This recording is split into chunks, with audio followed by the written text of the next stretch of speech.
Sa lahat ng gustong magtayo ng sarili nilang franchising business, isa sa pinakamagandang oportunidad mga boss, yung laundry business.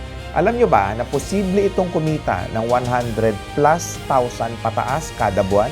Pero ang tanong, kanino ka kukuha ng equipment? Ano-ano yung mga training na kakailanganin mo para makapagtayo ka ng successful laundry shop business? At sino ba yung kukontakin natin pagdating sa ganitong klase ng negosyo? Alam nyo ba na meron tayong in-interview ngayon na siya ang susi sa tagumpay ng libu-libong mga laundry shop business owner? Pag bumili ka sa amin, papatunayan ko sa'yo na magiging successful ka sa industry na to. At hindi ko na patatagalin mga boss. Ipapakita ko sa inyo kung paano kayo yayaman sa laundry business. Alright, so good morning, good afternoon, and good evening mga boss. Nandito na naman tayo sa pinakabagong episode ng RDR Talks. At syempre, alam nyo naman na laging espesyal dito sa RDR Talks. Ngayon, nauuso yung tinatawag nilang laundry business. Maraming nagtatanong sa amin sa comment section at nagme-message sa amin kung paano ka nga ba makakapagtayo ng sarili mong laundry business, lalo na sa panahon natin ngayon na talaga namang napakaganda ng kitaan sa ganitong klase ng negosyo. Ang tanong, paano nga ba? At sino yung dapat nating puntahan? Ngayon makakausap natin at makakakwentuhan natin ngayon ang may-ari ng Seb Equipment and Supply Corporation. Walang iba ang ating bossing na nagpo-provide ng laundry business solution sa ating lahat, Boss Joanne Bongkay. Welcome, boss! Thank you po for having me. Ayan, so ilang laundry business na yung naitayo natin, ma'am, o yung natulungan natin ma-establish nila yung negosyo nila? Simula po nung nag-start kami, siguro mga nasa 1,000 plus na. So ito ay iba't ibang brand na. Kumbaga nakapangalan na sa kanila or there's a specific brand? Sa kanilang pangalan po lahat yun. On the average, magkano kinikita buwan-buwan ng isang laundry shop owner? Sabi natin maganda yung pwesto, mga na 60 to 70 a month. Pero pwede pa siyang mas tumaas, depende sa location na mapipili natin. Halimbawa, makakuha ka ng regular clients like hotel at mag 24 hours ka ng operation. 100 plus talaga, possible. 100,000 mahigit. Kasi ngayon, ito yung isa sa negosyo na somehow masasabi natin it's already a necessity na rin eh. Especially those people who are actually living in a condominium kasi sobrang hassle na pagsasampay nila, paglalaban nila. So mas option talaga nila is yung nagpapalaban na lang, nagpapalaundry, no? So kung ako ay interesado, example, magtayo ng isang laundry business, bakit importante at mahalaga na sa'yo kukuha ng equipment versus bumili na lang ako sa mga outlet store ng mga electronics? Kasi sa setup niyan, maraming kailangan pang gawin eh. So, kung wala kang idea, kami from setup, kung anong machine na dapat gamitin, supplies na gagamitin sa laundry, and then pinakamahalaga yung after sale support, nandun talaga kami every step of the way, sinasabi namin sa client. So bihira po kasi talaga makakakuha ng nagbibigay ng ganitong klaseng service na tutulungan ka from the start to end.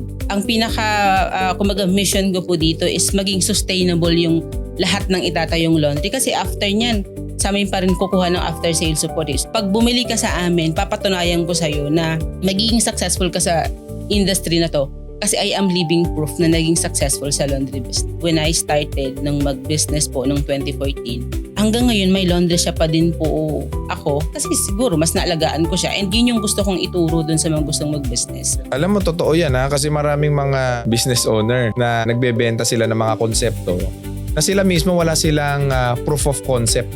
Ang tawag kasi dyan is proof of concept na ikaw mismo, na experience mo, na kumita sa ganitong klase ng negosyo. And based on statistics, ang mortality rate na mag-succeed ang isang laundry business mataas compared to other business like services business, food business, mas matibay ang laundry business. One reason is napaka-konti ng manpower na kailangan mo. Minsan pa nga kahit wala na po pwede dahil may mga laundry business na hinuhulugan na lang ng points. Yung DIY. Pangalawang bagay, kalkulado mo na kagad yung puhunan mo like detergent, conditioner, and etc. Kaya ang success rate ng mga pumapasok sa laundry business mataas. Binibigyan ko na kayo ng idea. Sa kanya na lahat manggagaling. So halos wala kang gagawin, pangalan mo lang ang i-establish mo. So Boss Joanne, bago natin pag-usapan yung napakagandang business mo, no? Anong istorya ni Joanne? Isa po akong probinsyana na lumuwas ng Manila after graduation ng high school. Saang lugar? Bicol. So lumuwas ako dito, akala ko pag-aaralan ako ng mga kapatid ko pero hindi rin pala kaya. So pagdating ko dito, napunta ako sa isang manufacturing company ng mga cleaning chemicals. I think 17 years old po ako. Yun yung business nila and also may mga laundry shops. Kaya po talagang na-expose ako sa ganung industry. Sa chemicals kasi, ang karamihan ng client namin doon is laundry shop. So kumbaga, pag pumasok yung may-ari ng laundry shop, dapat mapabili namin sila. So alam namin dapat pagdating sa stain, ano yung gagamitin nila kung may stain yung fabrics, ano yung mabula sa hindi mabula, bakit mas maganda yung detergent. So anything about laundry shop, even yung pagpa-plastic, pag-fold and all, lahat doon natutunan ko. Tumagal po ako doon ng 6 years. Pero after 1 year ko doon, nag-decide po akong mag-aral. So, ang pasok ko, computer. Kasi hindi ako marunong mag-computer. So, kasi nga probinsyana ka. Opo, natuto naman ng unti-unti. Nung nalaman ng boss ko na computer, sabi niya, walang pera dyan. Mag-accountancy ka. Kasi siya, CPA, yung may-ari ng kumpanya pinagtatrabuhan ko. So, nag-accountancy ako. Parang umabot po ako ng regular 3rd year. Tapos nawala ako dun sa company na yun. Nalipat ako sa real estate. 2010. Hinayaan ako ng mga boss ko doon na magkaroon ako ng broken schedule. Halimbawa, may pasok ako sa school ng 7 to 10, 10:30 ang pasok ko sa office. So ganun sila kaluwag sa akin. Kasi ako po nung unang empleyada ng mga boss ko that time, nung 2010. Alam niyo po ba nung unang lipat ko sa kanila, kasama ko yung isang boss ko. Meron kaming parang meeting siya na 10 lang yung nandun sa table. Pagpapakilala. Sabi ko sa inyo, boss, hindi ako nakatayo doon. Hindi na ako nakapagpakilala sa sarili ko. Nasasabihin ko lang, good morning po, I'm Joanne Boncay. Hindi ko kinaya. So sabi ng boss ko noon, ganito yung gawin mo. So hinasa nila ako everyday na tinulungan nila ako kung paano magkaroon ng kumpiyansa sa sarili. Para sa akin, kung ano ako po ngayon, yun ay dahil dun sa kung paano nila ako tinuruan maging isang professional. Kasi hindi pa naman ako talaga tapos dun eh. And even yung pag-aaral ko, sinuport nila yung time ko na makapag-aral. Pinapautang nila ako ng pag-uwi mga sa tuition. Tapos, ang pinakamaganda po dun sa kumpanya na yun, pinag-training nila ako kung saan-saan. So, one time, pinatrain nila ako na ang binayaran niya is mga 14 or 20,000. Sa loob-loob ko, kasi syempre that time, employee mindset ako eh.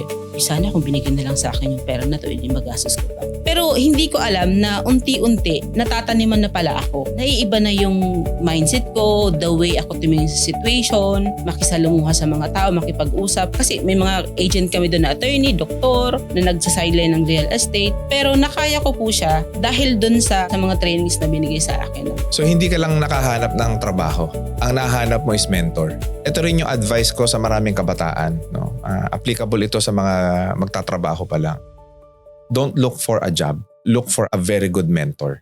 So, ibig sabihin, sa lahat ng kabataan, pumasok kayo sa isang kumpanya na maliit pa lang, startup, pero hanapin mo yung maayos na boss. Kasi yan ang magtuturo sa'yo at magdadala sa'yo dun sa next level mo sa buhay mo. Diba? Kasi, syempre, itong mga startup business owners, gagawin pa lang din nila yung success nila eh. Na nakikita mo first-hand experience kung paano ginagawa yung pangarap. So that, pag ikaw naman ang gagawa ng sarili mong pangarap, mabilis mong magagawa kasi nakita mo eh, kasama ka habang binubuo yung isang pangarap.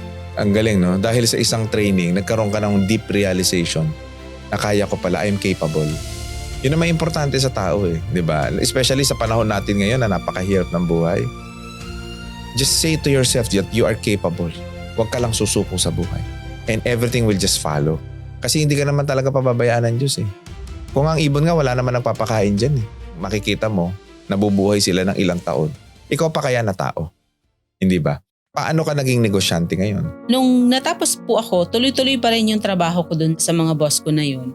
Pero itong laundry shop, nung inoffer sa akin ng ate ko na gusto mo parang magtayo na lang ng laundry shop nito. Anong taon ito? 2014 po. Tinake over ko siya, yung business na yun. Pero that time po, ang priority ko pa rin talaga yung trabaho ko eh. So every Sunday lang ako halos ng time doon. Yeah. Nagkaroon lang po ako ng realization 2016 na tax map ako. Nandun na hindi ng resibo tapos ang babayaran mo 20,000. Iyak ako kasi sabi ko magkano lang yung kinikita dito tapos biglang may babayaran ako. Yung problema na yun, naisip ko na paano kung yung ibang mga nagbe-business din maranasan to.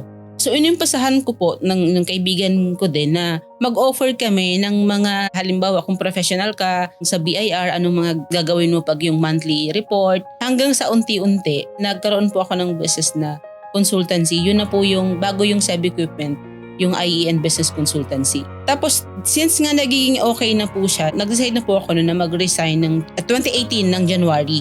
Tapos tuloy-tuloy pa rin naman po yung yung laundry shop and then yung consultancy business po. That's also po na naging ko sa mga vlogs ko, yung mga simpleng vlogs na paano mag-register ng business, paano mag-report sa BIR, ng tama, yung mga ganun po. Tuloy-tuloy po yung business consultancy until now. Then, nabuo lang namin po yung SEB equipment ng 2022. Curious lang ako, paano ka nagpapaalam sa boss mo nun na love ka at love mo rin? Pagpaalam po na magre-resign. Magre-resign ka na. So, hindi po siya naging madali kasi ang pinaka natatandaan ko, miniting nila ako, 5 sila. Tapos sabi ng isang boss namin, sabi ni Sir Lupar, bawiin mo siya kasi gusto ka namin maging partner pa.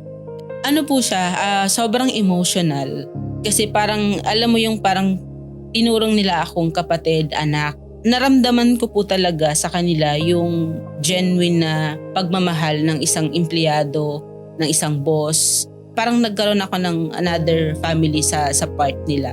And even up to now, na-maintain ko po yung relationship na yun. Wow. Sana lahat ng mga empleyado kagaya mo. Kasi tignan mo, nasan ka na ngayon? I think character talaga ang nagdala sa akin sa kung nasaan po ako ngayon. Skills kasi, pag meron tayong skills, yun yung makakapasok tayo sa isang opportunity. Pero para ma-maintain mo yun, Character. kailangan may character. Yes. Ang galing nun. So skill will provide you opportunity but character will bring you to your success. Kung may mga bagay na hindi ka pa nasabi dito sa 5 boss mo na nakatulong sa'yo dahil nandito ka nakatabi mo si Boss RDR, ano yung gusto mo sabihin sa kanila?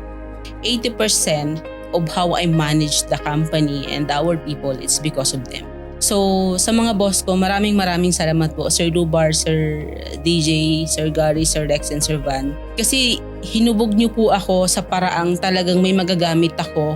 Kumbaga, nagkaroon ako ng pundasyon para marating ko kung nasaan man ako ngayon. Hindi ko na po kayo masusuklian pa, pero ang ginagawa ko ngayon is to pay it forward. Yung ginawa niyo sa akin, ginagawa ko yun po sa ibang tao, sa mga empleyado namin. And yun, just pay it forward. Alright, Boss Joanne, ngayon ganito, no? Dahil 1,000 na ang naprovidean mo ng oportunidad, ng negosyo, ng kabuhayan, malaki ng kumpanya ang SEB. Ano naman yung pwede mong ibigay sa mga viewers natin ngayon na makakatulong sa kanila para mas lalo pa silang magtagumpay sa buhay? Gawin nyo yung bagay na sa tingin nyo saan kayo magaling. Mas paghusayan nyo pa. And then, pag may problema, tignan nyo siya as opportunity. Ano yung matutunan nyo doon? Then yung matutunan nyo doon, i-improve natin sa para next time na ulit na gawin natin yung isang bagay, mas marunong na tayo. Sa pagnenegosyo, ang kailangan mo talaga dito, tibay ng loob eh. Yeah. Yung mindset mo na mahihirapan ka pero wag kang susuko. Lahat ng problema may solusyon eh. Hindi tayo bibigyan ng problema ng Diyos nang walang solusyon. Yeah. And of course, yung SEB equipment, baka may gustong magbukas ng laundry business, boss. Ayan, so time to plug your business. Simple lang ang mission ng SEB equipment to help individual and aspiring entrepreneurs to build their own laundry shops and make them sustainable. So kami po from conceptualizing to setting up to kung ano yung magandang equipment machines na gagamitin and also kung anong laundry supplies from training o na gagawin, ano yung mga pwede pa nating i-add value na services and also yung after sales support. Yun po yung binibigay namin sa lahat ng gustong magtayo ng laundry shop. So sa lahat ng gustong magtayo ng laundry business, nandyan na po sa inyong screen ang kanilang mga cellphone number. O pwede nyo po silang tawagan sa Viber, sa WhatsApp, pati sa Telegram. Ilalagay ko po ang link ng kanilang business page sa baba, SEB Equipment and Supply Corporation. At ilalagay ko na rin yung link ng kung nasaan nyo mapapanood si Boss Joanne. Kung nakapalo po kayo kay Boss RDR, it's a must na i-follow nyo po si Boss Joanne. So boss, bago tayo matapos, baka meron kang parting message sa ating mga viewers. Sa lahat po ng viewers, thank you so much po sa pag-support sa akin. Patuloy po akong magbibigay ng value, ng impact sa lahat ng gustong mag-business. Huwag tayong panghinaan ng loob sa lahat ng mga nangyayari ngayon.